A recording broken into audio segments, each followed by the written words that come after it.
श्री कृष्ण के विचार और अनमोल वचन हमें आज भी जीवन जीने की सही दिशा दिखाते हैं।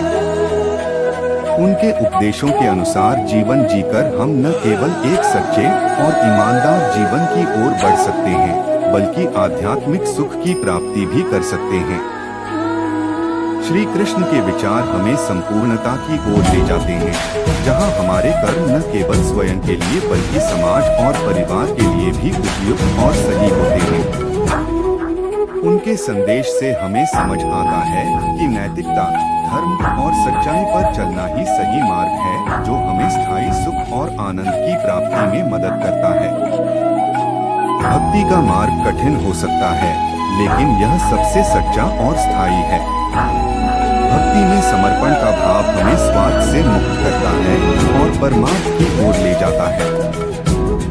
भक्ति के माध्यम से हम अपने मन और आत्मा को शुद्ध कर सकते हैं। भक्ति की शक्ति अनमोल है, जो हमें जीवन की सभी बाधाओं से पार ले जाती है। नैतिकता और ईमानदारी ही सच्चे चरित्र की पहचान होती है, जो हमें जीवन के हर क्षेत्र में उन्नति दिलाती है। ईमानदारी से जीवन जीना ही सच्ची मानवता है, जिससे हम अपने अंदर के सच्चे गुणों को पहचानते हैं।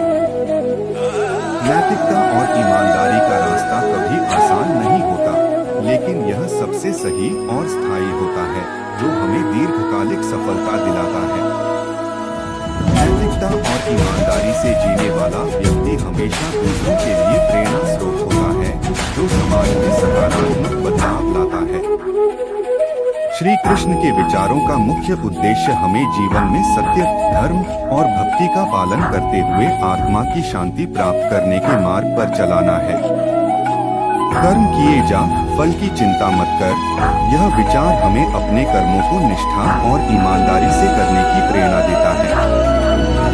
गीता में श्री कृष्ण ने कर्म योग का महत्व बताते हुए कहा कि फल की चिंता किए बिना अपने कर्मों को करना ही सबसे महत्वपूर्ण है।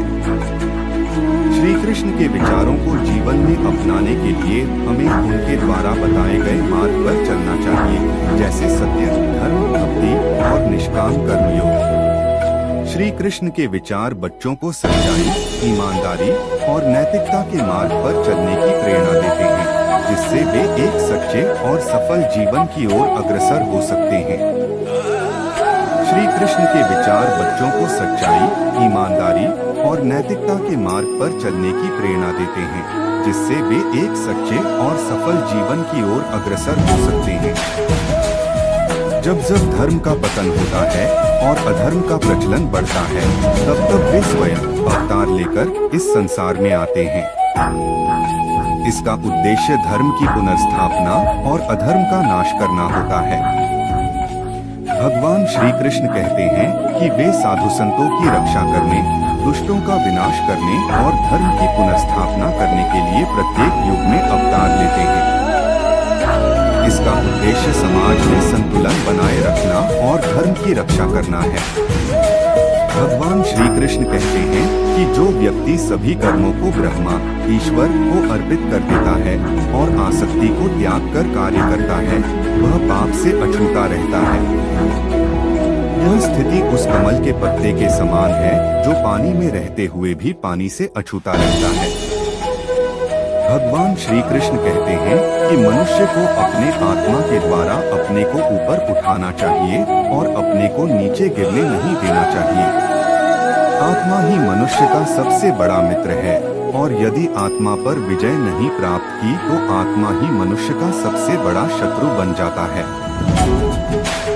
भगवान श्री कृष्ण कहते हैं कि जिसने अपने मन को नियंत्रित कर लिया है, उसके लिए मन मित्र के समान है। लेकिन जिसने अपने मन पर विजय प्राप्त नहीं की है, उसके लिए मन शत्रु के समान कार्य करता है। समय में भगवान का स्मरण करते हुए अपने कर्तव्यों का पालन करना चाहिए। मन और बुद्धि को भगवान में स्थिर करके वह निश्चित रूप से भगवान को प्राप्त करेगा। भगवान श्री कृष्ण कहते हैं कि जो भक्त अनन्य भाव से उनकी आराधना करते हैं और निरंतर उनका चिंतन करते हैं, उनकी प्राप्ति और संरक्षण का कार्य वे स्वयं करते हैं। इसका अर्थ यह है कि भक्तों की हर प्रकार की आवश्यकताओं की पूर्ति भगवान स्वयं करते हैं। भगवान श्री कृष्ण अर्जुन से कहते हैं कि वह सभी धर्मों कर्तव्यों को त्याग कर केवल भगवान की शरण में आ जाए। भगवान उसे सभी पापों से मुक्त कर देंगे और वह शोक न करे। इसका अर्थ यह है कि भगवान की शरण में जाने से सभी प्रकार के पाप और कष्ट समाप्त हो जाते हैं। भगवान श्री कृष्ण कहते हैं कि आत्मा न जन्म लेता है और न मरता है।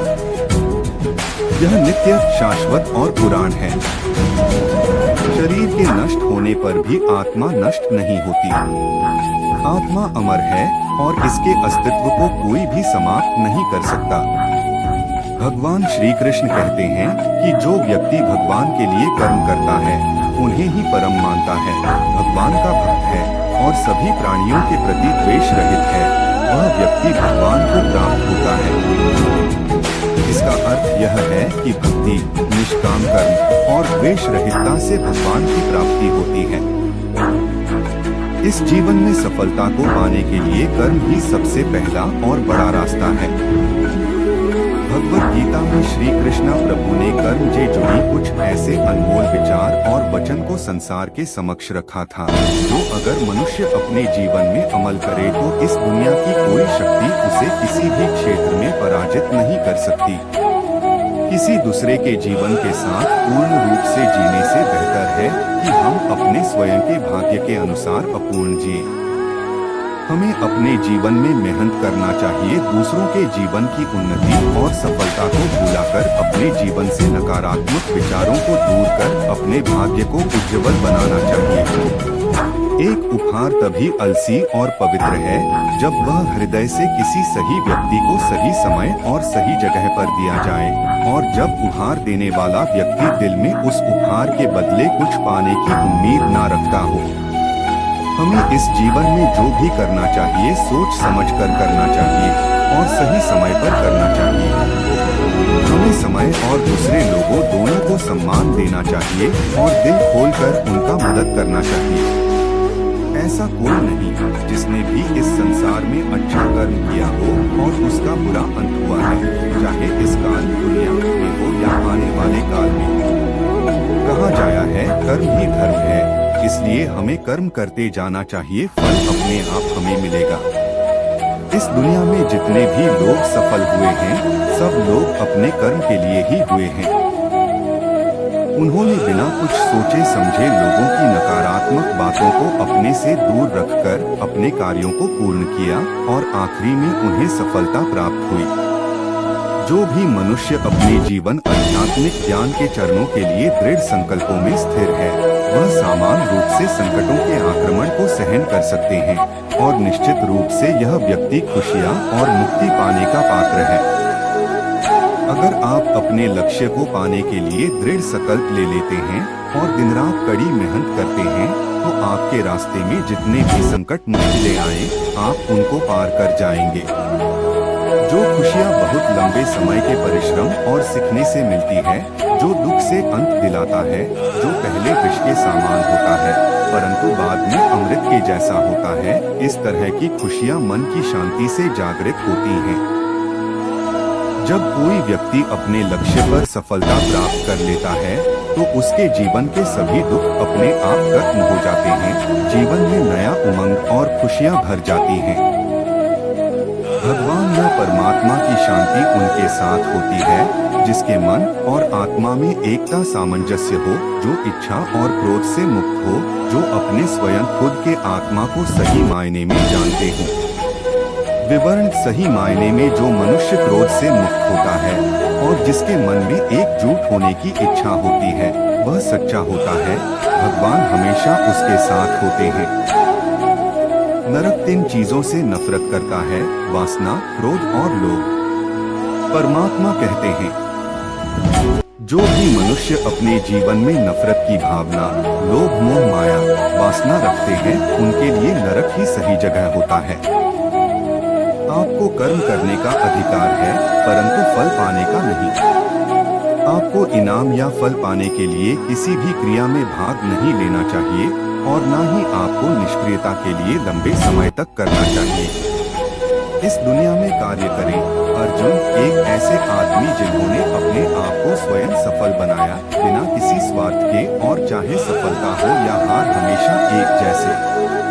अगर हम फल की आशा में कार्य करेंगे तो न हमारे कार्य सफल हो पाएंगे और न ही हम अपने लक्ष्य तक पहुंच पाएंगे।